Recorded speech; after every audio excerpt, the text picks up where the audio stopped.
कितनी करुणा कितना संदेश, कितनी करुणा कितना संदेश, पथ में बिछ जाते बन पराग, गाता प्राणों का तार तार, अनुराग भरा उन्माद राग। आंसू वो लेते पथ पखार, जो तुम आ जाते एक बार, जो तुम आ जाते एक बार।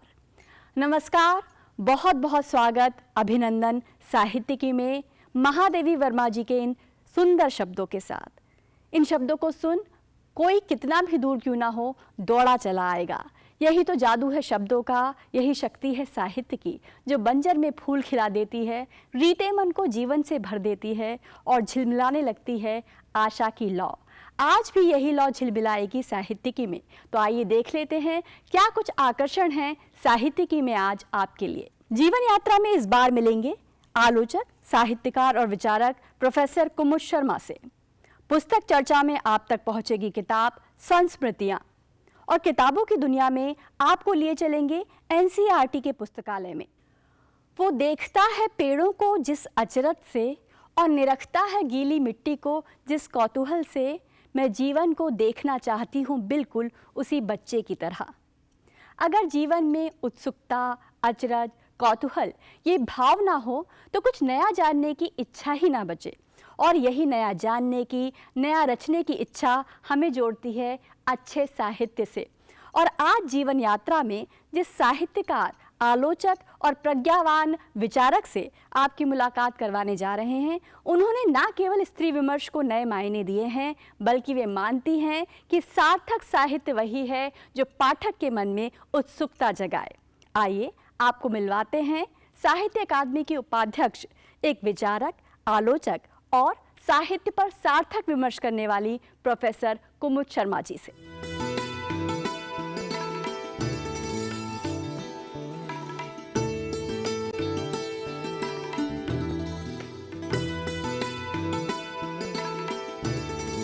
हमारे साथ आज साहित्यिकी में है साहित्यकार, साहित्यिक चिंतक, विचारक और आलोचक प्रोफेसर कुमुद शर्मा जी। बहुत बहुत स्वागत है आपका साहित्यिकी में। बहुत बहुत धन्यवाद रजनी। आपका मैंने परिचय दिया एक साहित्यिक चिंतक के तौर पर। आपकी साहित्यिक यात्रा पर हम पहुंचेंगे, लेकिन सबसे पहले उन शहरों की बात जहां आपका बचपन बीता। उन शहरों की बात, मेरठ, इलाहाबाद, जोधपुर, दिल्ली, और यूँ तो यात्राएं मैंने देश में ही कई शहरों की नहीं की हैं, विदेश में भी की हैं। लेकिन जो आप पूछना चाहती हैं कि किन शहरों ने मुझे गढ़ा है, शायद आपका इशारा उसी तरफ है। तो मेरी पैदाइश तो मेरठ की है, एक छोटे से गांव में मैं पैदा हुई मेरठ के, लेकिन मेरे व्यक्तित्व को गढ़ा है इलाहाबाद में। मेरी सारी शिक्षा वहाँ से हुई, और उसके बाद मैं विवाह के बाद दिल्ली आ गई। और मेरे माता पिता की अगर मैं बैकग्राउंड की बात करूं शहर की, तो मेरी माँ राजस्थान से हैं, जोधपुर से। तो बहुत सारे, मेरी शादी हुई पूर्वी उत्तर प्रदेश में, बलिया, इलाहाबाद में थे पति तो, लेकिन बलिया से हैं वो। तो कुल मिलाकर के बहुत सारे शहरों का जो है तालमेल मैंने बैठाया है उनके साथ, और उनसे जुड़ी रही हूँ। बिल्कुल जी। पढ़ाई लिखाई की बात करें, इतनी बड़ी आज आप साहित्यिक चिंतक हैं, आलोचक हैं, क्या बचपन में कभी सोचा था कि साहित्य की तरफ बढ़ूंगी? उससे जुड़ना कैसे हुआ? बिल्कुल नहीं सोचा था। मेरे जीवन में कुछ ऐसा है कि जो मैं सोचती हूँ वो कभी नहीं होता है, और जो नहीं सोचा है वो अप्रत्याशित तरीके से हो जाता है। ये मैंने अपने जीवन को मैं पीछे मुड़ करके देखती हूँ। तो जब आपका बचपन होता है तो बचपन में आप बहुत लापरवाह होते हैं, और मैं बहुत चंचल रही। खेलना, कूदना, झगड़ना, ये सारी चीज़ें चलती, पेड़ों पे चढ़ जाना। कभी मतलब ज़िंदगी को लेकर के मैं बहुत गंभीर थी ही नहीं, बचपन की बात अगर आप करें। लेकिन होता क्या है कि जब आप बचपन में होते हैं ना, तो कोई ना कोई रोल मॉडल आपका हो जाता है। स्कूल में जब आप जाते हैं तो सबसे पहले आपके माता पिता होते हैं, फिर स्कूल में आपकी टीचर होती हैं। तो एक हमारी टीचर थी जो कि बहुत स्मार्ट थी। वो एनसीसी, हमें एनसीसी की हमारी टीचर थी। तो मुझे कहा कि एनसीसी या आर्मी जो है कितना अच्छा है, कितने अच्छे स्मार्ट लोग रहते हैं। तो कहीं रोल मॉडल वो था दिमाग में कि वहाँ जाना, बचपन जो। फिर कभी लगता था कि डॉक्टर को देखती थी तो लगता है कि ये भी बड़ा अच्छा, ये भी बनना चाहिए, तो बहुत सारी चीज़ें दिमाग में आती रहती थी। लेकिन हमारे समय का वो माहौल था कि आप निर्णय खुद नहीं लेते थे, माता पिता आपके लिए तय करते थे कि आपको ये करना है। माता पिता से आप पूछते थे क्या करना है, वो आपको बताते थे क्या करना है। तो ये तय हुआ कि नहीं, आपको जो है साइंस ही लेना है, क्योंकि साइंस लेना एक स्टेटस सिंबल था। और अगर आर्ट्स आप लेते हैं तो ये माना जाता था आर्ट्स आपको मिला है तो इसका मतलब आपके नंबर कम होंगे या आप पढ़ने में अच्छे नहीं होंगे। तो मेरे पेरेंट्स का भी था कि नहीं, साइंस लेना है, साइंस वाले बहुत तरक्की करते हैं, कुछ दिमाग में ऐसा था। तो मुझे कहा गया कि नहीं, आप साइंस ही लेंगे। साइंस में मेरी कोई रुचि नहीं थी, ना मैथ्स में ना बायोलॉजी में, किसी में भी साइंस। और मुझे ज़बरदस्ती दिलाया गया तो मैं ठीक है, मेरा कोई वश नहीं है, मुझे जाना है। लेकिन मुझे क्लास अच्छी ही नहीं लगती थी। टीचर पढ़ाएं तो मैं एक दिन तो रोने लगी क्लास में, तो टीचर ने बुलाया, मैंने कहा मुझे समझ में नहीं आ रहा है, क्योंकि मैं पढ़ना ही नहीं चाहती थी। मैंने जा करके अपने पेरेंट्स को बताया, ऐसा टीचर ने भी बताया, उनका कि कोई नहीं, पढ़ाना तो साइंस ही, हम ट्यूटर रख देते हैं, ट्यूटर आए तो मैं पढ़ूँ नहीं उनसे। फिर मेरे तो पिता हार गए, उन्होंने कहा ये तो नहीं पढ़ेगी, इस तो आर्ट्स दिलाया गया। फिर उनको लगा कि नहीं, आर्ट्स दिलाया है तो इलाहाबाद उस समय आईएएस के लिए जाना, तो इलाहाबाद यूनिवर्सिटी था। इलाहाबाद यूनिवर्सिटी को समझा था आईएएस की फैक्ट्री है, वहाँ से आईएएस निकलते हैं। तो मेरे फादर भी चूँकि एजुकेशन में ही थे, तो उन्होंने कहा नहीं, आप सब्जेक्ट ऐसे लेने होंगे जो आईएएस में आपकी मदद कर सकते हो। तो हिस्ट्री, सोशियोलॉजी, इस तरह के इंटरमीडिएट सब्जेक्ट दिलाए गए। तो ये कहानी रही जी। साहित्य में कभी सोचा नहीं था कि हिंदी से करूँगी एमए या, लेकिन फिर एमए में आपने 3 स्वर्ण पदक जीत लिए, और वो भी कीर्तिमान के साथ। तो ये कोई जवाब देना चाहती थी किसी को? नहीं, ऐसा नहीं था किसी को जवाब नहीं देना था। जब बीए में हिस्ट्री ली, संस्कृत ली, हिंदी ली, फिर आया कि एमए करना है, तो एमए किस में करें। फादर ने भी कहा आईएएस की तैयारी करनी है। तो मेरी एक फ्रेंड हुआ करती थी, वो संस्कृत में थी, और हमारे बीच में बहुत अच्छी दोस्ती थी। लेकिन कहीं ना कहीं वो कौन ज़्यादा नंबर लाएगा, वो रहता था, एक प्रतिस्पर्धा। तो मुझे लगा कि नहीं, मेरी दोस्ती कहीं जो है, ऐसा दोस्ती पे कोई आँच ना, मतलब दोस्ती कहीं उसमें कोई फाँक ना नहीं आनी चाहिए। तो उन्होंने संस्कृत लिया मेरी दोस्त ने, तो मैंने हिंदी लिया, हमारी दोस्ती बरकरार रहनी चाहिए। तो कुछ ऐसा, मतलब इस तरह से लिया हिंदी। और फिर जो है उसमें कहीं ना कहीं वो संस्कार इलाहाबाद के, उसका पूरा परिवेश जो था, तो कुल मिलाकर के कहीं मन में रहा होगा, या उस तरह के लगातार साहित्यिक पत्रिकाओं को पढ़ती रही। तो जी ठीक है। ये जो संस्कार हैं, खासकर साहित्यिक पृष्ठभूमि से कहूँ, किन साहित्यकारों को आपने देखा अपने आसपास जिनसे आपको प्रेरणा मिली? मैंने देखा ही नहीं, बल्कि मैं जिस कॉलेज में पढ़ी, यहाँ पर इंटरमीडिएट जो होता है उसको स्कूल कहा जाता है, इलाहाबाद में कॉलेज कहते थे। तो क्रॉसवेड गर्ल्स इंटर कॉलेज था इलाहाबाद का, बहुत प्रतिष्ठित कॉलेज था। तो मैं आपको बताऊं कि महादेवी वर्मा और सुभद्रा कुमारी चौहान उसी कॉलेज से पढ़ी थी। तो जब हम पढ़ते थे तो बहुत गौरव के साथ हमें पिछला इतिहास बताया जाता था कि यहाँ से महादेवी वर्मा और सुभद्रा कुमारी चौहान पढ़ी हैं। और महादेवी वर्मा को मैंने इलाहाबाद में बहुत सारे मंचों पर बोलते हुए सुना। उसके बाद बहुत सारी मुलाकातें भी उनसे हुई, लेकिन बहुत बाद में हुई। तो वो कहीं था कि महादेवी वर्मा इस पेड़ पर बैठ के, मतलब पेड़ के नीचे बैठ के कविता लिखती थी, सुभद्रा कुमारी चौहान के साथ उनकी दोस्ती का जिक्र होता था। तो इस तरह कहीं ना कहीं, और हम देखते थे सुमित्रा नंदन पंत को कहीं देख रहे हैं इलाहाबाद में। तो इलाहाबाद में तो वो साहित्यिक सांस्कृतिक नगरी है, उस नगरी ने ही मेरे व्यक्तित्व को कहीं अनजाने में गढ़ा होगा। और साहित्य जो है, वहाँ से साहित्य के प्रति जो है, जब आई तो बहुत मेहनत से पढ़ाई की, बहुत परिश्रम किया, लगन से तो 3 गोल्ड मेडल मिले। जी। जी। और आपका लेखन का जो कार्य है वो कब से शुरू हुआ? पहला लेख कब छपा था, कुछ याद है आपको? देखिए, मेरा कहीं ये नहीं था कि मैं लेखक बनूंगी या मैं कुछ लिखूंगी, लेकिन हमेशा लेखन के लिए कहा जाता है कि बहुत अंदर से कोई चीज़ आती है, वो बहुत सही है। तो एक स्त्री के लिए जीवन या आपके आसपास का जो माहौल होता है, कई बार बहुत अनुकूल नहीं होता है। हम देखते हैं, हम केवल अपने मामले में नहीं देखते, हम अपने समय की जो हमारे आसपास लड़कियां हैं उनके बारे में भी देख रहे होते हैं। तो लगातार मेरे भीतर ये था कि चाहे मैं स्कूल में हूँ, कोई भी चीज़ होती थी तो मेरे कहीं ना कहीं मथती बहुत ज़रूर थी, उसको दिल में हलचल मचाती थी, दिमाग में हलचल मचाती थी। तो जब हम एमए में पढ़ते थे तो उस समय ऐसा नहीं था। उस समय क्लास में एक तरफ लड़के और एक तरफ लड़कियाँ बैठते थे। तो अगर आप खिड़की के पास बैठे हैं और तो आप देखते थे कि लड़कियां बैठी हैं इस तरफ, तो बहुत सारे लड़के मोटरसाइकिल आके और वो स्टार्ट कर रहे हैं जानबूझ के बिल्कुल खिड़की के पास आकर के, पढ़ाई में डिस्टर्बेंस हो रही है। तो वो एक डिसिप्लिन वहाँ पे कहीं गड़बड़ हो रहा होता था। तो वो कहीं मुझे बहुत परेशान कर रही थी सारी चीज़ें कि ये जानबूझ के करते हैं ये लोग। तो फिर मेरा एक लेख जो है, मैं रात को गई और मैंने लिखा अनुशासनहीनता की जड़ें कहाँ हैं, अनुशासनहीनता की जड़ें कहाँ हैं। और मैंने वो अमृत प्रभात एक बहुत प्रतिष्ठित अखबार है, मैंने ऐसे ही संपादक को पत्र लिखा कि ये लेख है और इस संदर्भ में लिखा गया है, आप देख लें। और सौभाग्य से वो लेख जो है 15 दिन के अंदर छप करके आ जाता है, छपता है। और उसके बाद कुछ एक आध महीने के बाद पोस्टमैन आता है, कुमुद शर्मा का मनी ऑर्डर है, कुमुद शर्मा का। मैंने कहा मेरा मनी ऑर्डर कहाँ से आया? तो पता लगता है 40 रुपये।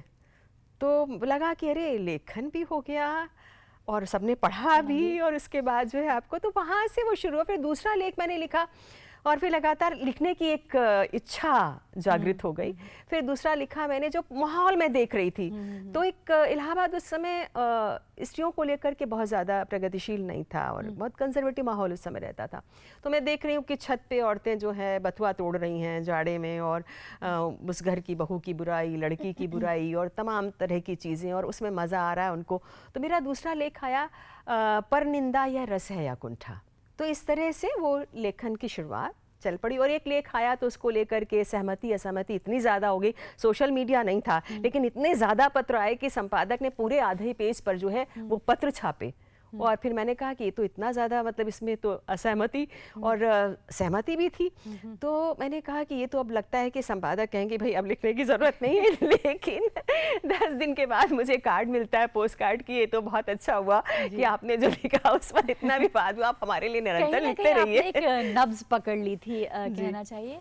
स्त्री घोष जो आपकी पुस्तक आई, उसमें फिर बदलाव करके आधी दुनिया का सच थोड़ा सा लेकर आई आप उसे, उसकी ज़रूरत क्यों महसूस हुई? क्योंकि आप तो लगातार विमर्श कर रही थी, लिख भी रही थी। पुस्तक लाने के बारे में नहीं, देखिए जब मैं आसपास की चीज़ों को लेकर के लिख रही हूँ और एक महिला हूँ, लड़की हूँ, तो एक लड़की होने के नाते भी आप यहाँ पर हैं तो एक जो माहौल में ऐसा नहीं है, किसी भी लड़की का जीवन इतना आसान नहीं होता है।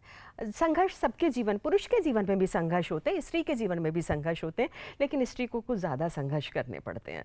तो वो भी आप देख रहे थे, चाहे वो शिक्षा का क्षेत्र हो, चाहे कोई भी क्षेत्र हो, तो वहाँ पे लगातार आप जीवन में अनुभव कर रहे हैं, उन चीज़ों को आसपास देख रहे हैं, लड़कियों की तकलीफ़ को देख रहे हैं। बहुत सारी लड़कियाँ पढ़ना चाहती हैं लेकिन उनको पढ़ने के अवसर नहीं मिल रहे हैं। एक बहुत घरों में हम देख रहे हैं कि कहीं हिंसा देख रहे हैं, लेकिन कई बार ऐसी हिंसा है जो आपको दिखाई नहीं देती, मारा पीटा नहीं जाता है, लेकिन बड़ी महीन हिंसा जिसको कहते हैं, बड़ी बारीक हिंसा है जो दिखाई नहीं देती है। पति पैसे कम कमा करके लाता है लेकिन उसकी इच्छा होती है कि प्रॉपर तरीके से बच्चों को खाना भी मिले, बच्चों की ड्रेस भी अच्छी रहे, जूते भी आए, कोई कमी, लेकिन वो अपनी कमाई जो है कम है उस पर ध्यान नहीं दे रहा है, लेकिन सारा बोझ स्त्री पर आ रहा है। बहुत सारे ऐसे मुद्दे थे जिनको लेकर के मेरे मन में थोड़ा सा विचार आता था, तो मैं उन पर लिखती रही। तो जनसत्ता में लगातार स्त्रियों पर भी लिखा, सामाजिक मुद्दों पर भी लिखा, तो स्त्रियों पर जो लेख थे उनको कंपाइल करके ये किताब आई। पुस्तक चर्चा में एक ऐसी किताब आपके सामने आ रही है जिसके भीतर हैं देश प्रेम और वीर सेनानियों की कथाएं और कहानियां। इस किताब को आपको क्यों पढ़ना चाहिए और ये किताब आपके निजी खजाने का हिस्सा क्यों होना चाहिए, बता रहे हैं वरिष्ठ साहित्यकार और समीक्षक महेश दर्पण जी।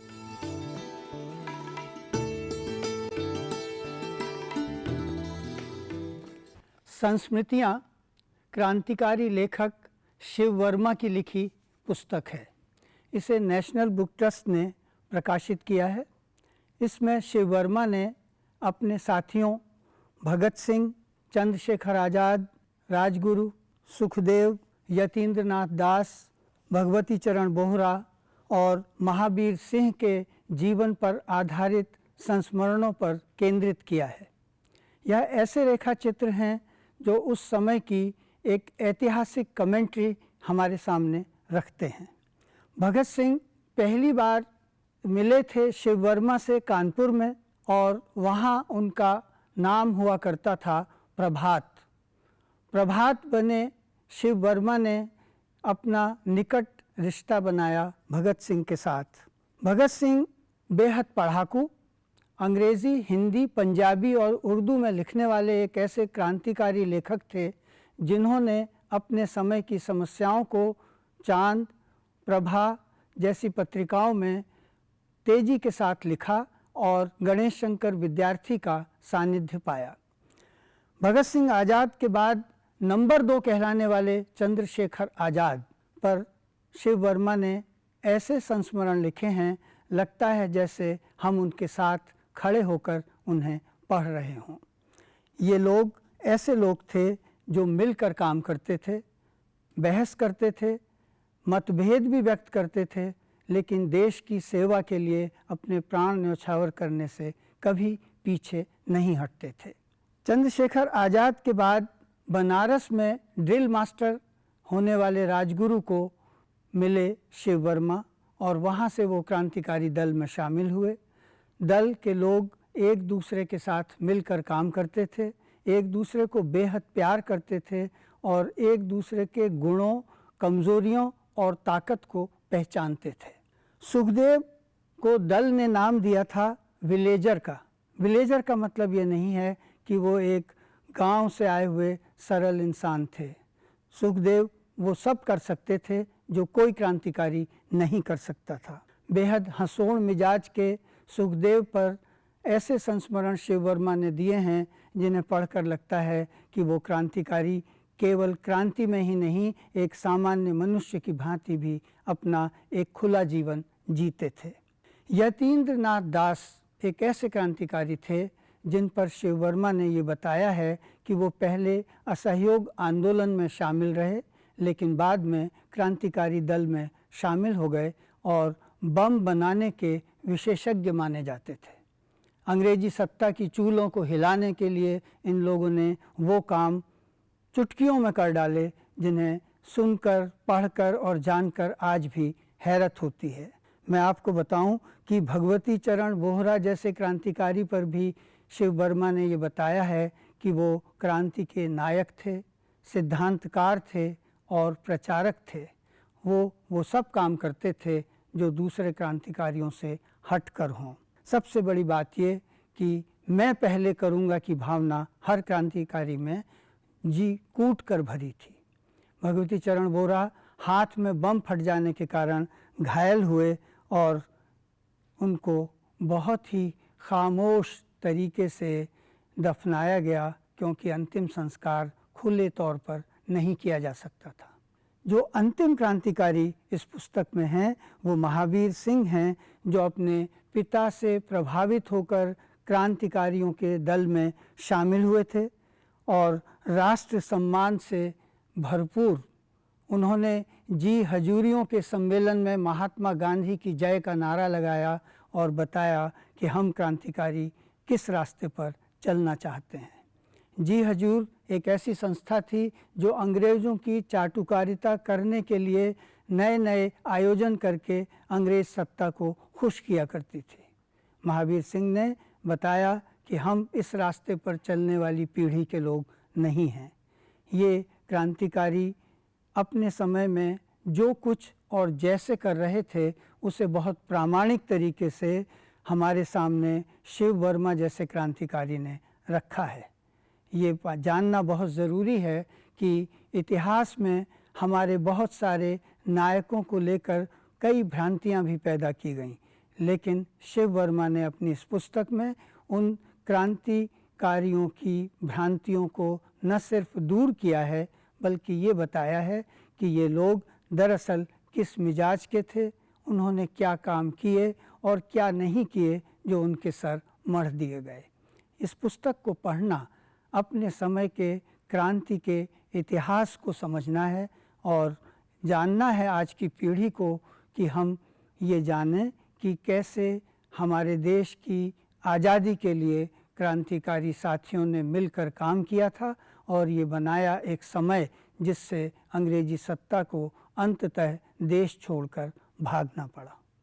यह पुस्तक पाठकों को इसलिए पढ़नी चाहिए कि हमारे क्रांतिकारी साथियों के जीवन और कारनामों के इतिहास की प्रामाणिक जानकारी मिल सके। चूँकि शिव वर्मा स्वयं एक क्रांतिकारी थे, उनकी लिखी किताब अपने आप में एक ऐतिहासिक दस्तावेज है। एक किताब खुलती है रात की मानिंद, आखिर जगमगाते हैं तारों की तरह, मैं सपनों की उजली कहानियाँ बुनती हूँ। किताब जब भी खुलती है तो अपने साथ किरदारों के मेले लाती है, यादों की बहती हुई नदियाँ लाती है और अनुभवों के सावन लाती है। वैसे अगर शब्दों की धीमी धीमी बारिश से आप नहीं भीगना चाहते बल्कि साहित्य के समंदर में गहरे उतरना चाहते हैं तो आपको जुड़ना चाहिए किसी पुस्तकालय से। इसी क्रम में किताबों की दुनिया में आज आपको लिए चल रहे हैं NCERT के पुस्तकालय। हमने बात की इस पुस्तकालय के संयुक्त निदेशक श्रीधर श्रीवास्तव और सहायक पुस्तकाध्यक्ष पूजा जैन से।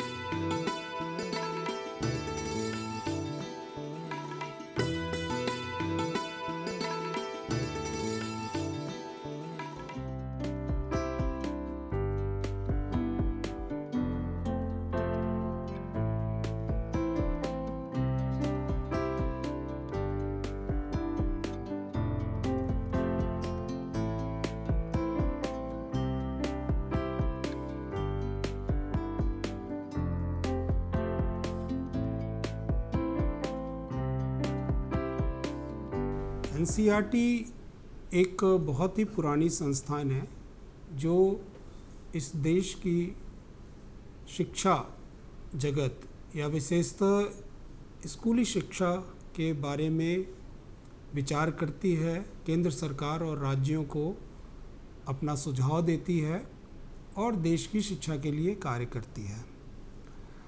हमारी जो लाइब्रेरी है, जिसे हम लाइब्रेरी एंड डॉक्यूमेंटेशन डिवीज़न कहते हैं, ये बहुत ही अच्छे स्रोतों वाली जगह है जहाँ पे कि स्कूली शिक्षा के बारे में चिंता करने वाले जितने भी टीचर्स हैं, स्टूडेंट्स हैं, B.Ed, M.Ed, PhD प्रोग्राम्स के स्टूडेंट्स हैं पूरे देश भर से और विदेशों से भी आते हैं और इस लाइब्रेरी में अपने उद्देश्यों से संबंधित बुक्स, रिपोर्ट्स, टेक्स्ट बुक्स, सर्वे रिपोर्ट्स ये सारे रेफ़र करते हैं और उनका कार्य पूरा होता है और इस लाइब्रेरी को ये यूज़ करते हैं। और इस लाइब्रेरी में एक आर्काइव भी है। इस संस्थान ने अब तक 4 करिकुलम फ्रेमवर्क के बाद 4 जनरेशन ऑफ टेक्स्ट बुक्स बनाए हैं और इसका आर्काइव भी है। इसलिए अगर कोई भी ऐसा टेक्स्ट बुक डेवलपर है, विभिन्न राज्यों से लोग आते हैं, वो देखना चाहते हैं कि टेक्स्ट बुक डेवलपमेंट का प्रोसेस क्या है, टेक्स्ट बुक कैसे डेवलप की गई, over the period of time text book में क्या क्या चेंजेस रहे, कैसे रहे, समसामयिक विषय को कैसे लिए गए, तो इन सारी चीज़ों के बारे में इस लाइब्रेरी में आपको मटेरियल मिलता है। तो यहाँ पे मैं कुछ बातें लाइब्रेरी की बताने के साथ मैं आप सभी से रिक्वेस्ट करता हूँ कि इस लाइब्रेरी को आइए और वर्तमान में जो इस संस्थान में राष्ट्रीय शिक्षा नीति 2020 के उपरांत जो कार्य हो रहे हैं उसमें इस लाइब्रेरी का उपयोग हो रहा है और हम सभी इसमें और आगे प्रयासरत हैं कि कैसे इस लाइब्रेरी को और अच्छा बनाया जाए।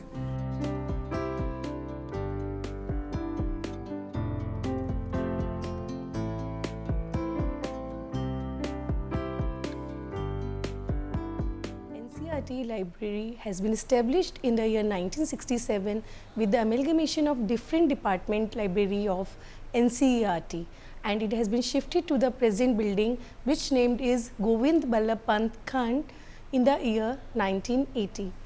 यह लाइब्रेरी जो कि 3 फ्लोर्स पे बटी हुई है। एनसीईआरटी लाइब्रेरी के ग्राउंड फ्लोर पे हमारा रेफरेंस कलेक्शन है। रेफरेंस कलेक्शन जिसके अंदर सारे dictionaries, directories, encyclopaedias, research reports, committee reports, commission reports, maps and thesis and dissertations और एरिक रिपोर्ट्स रखे हुए हैं।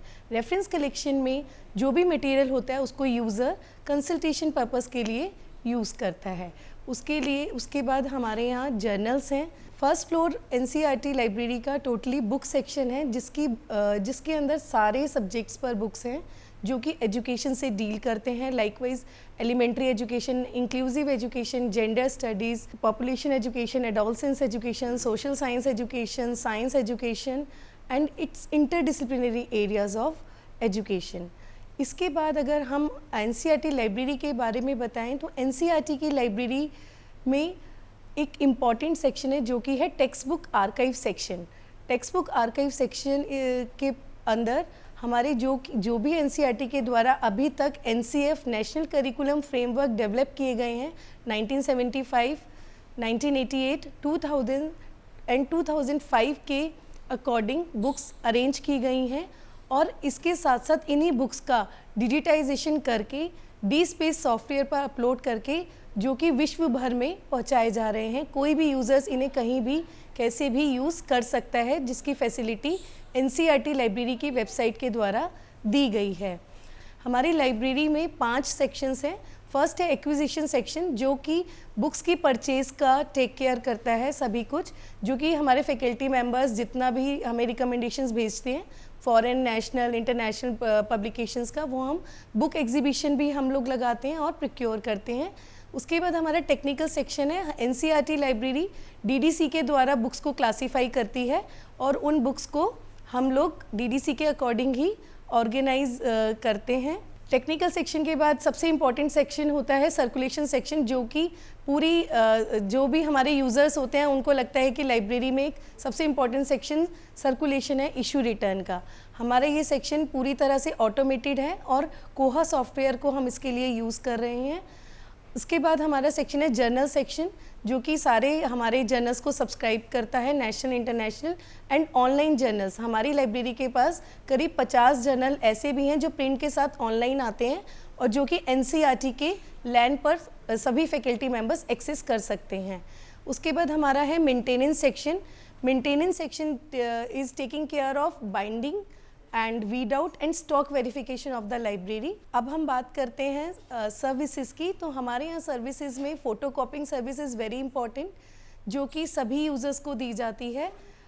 And OPAC online public access catalogue, ये भी हमारे यहाँ ओपेक कोएस्क लगा हुआ है, उससे जो भी यूज़र्स आते हैं वो सर्च कर सकते हैं title wise, author wise, publishers wise, subject wise और any keyword wise.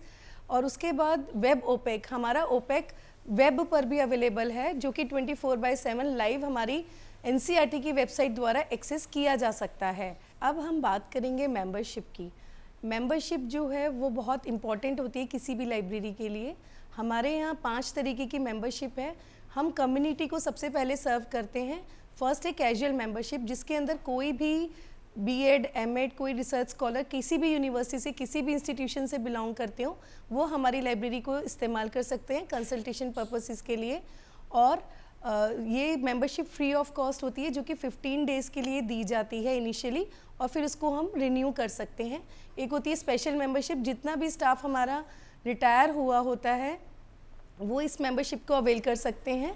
And external membership, any teacher, principal और any institution member can take this membership. And one is very important membership, that is institutional membership. We are having more than 8 institution members like Mirambika and other important institution who are using our library. केवल सूखे फूल ही नहीं कुछ हरे भरे ख्वाब मिलेंगे, केवल सूखे फूल ही नहीं कुछ हरे भरे ख्वाब मिलेंगे, तुम खोलो तो सही किताबें, तुम्हें सारे जवाब मिलेंगे। तो साहित्यिकी में किताबों की दुनिया आप तक पहुंची थी। उम्मीद है साहित्य की इन गलियों से गुजरकर आपको भी अच्छा लगा होगा, कुछ नया रचने की प्रेरणा मिली होगी। तो साहित्य की दुनिया से अपना नाता और मजबूत करते रहिए, कुछ नया रचते रहिए, कुछ नई किताबों से जुड़ते रहिए। फिलहाल आज साहित्यिकी में इतना ही। मुझे और मेरी पूरी टीम को दीजिए अनुमति। नमस्कार।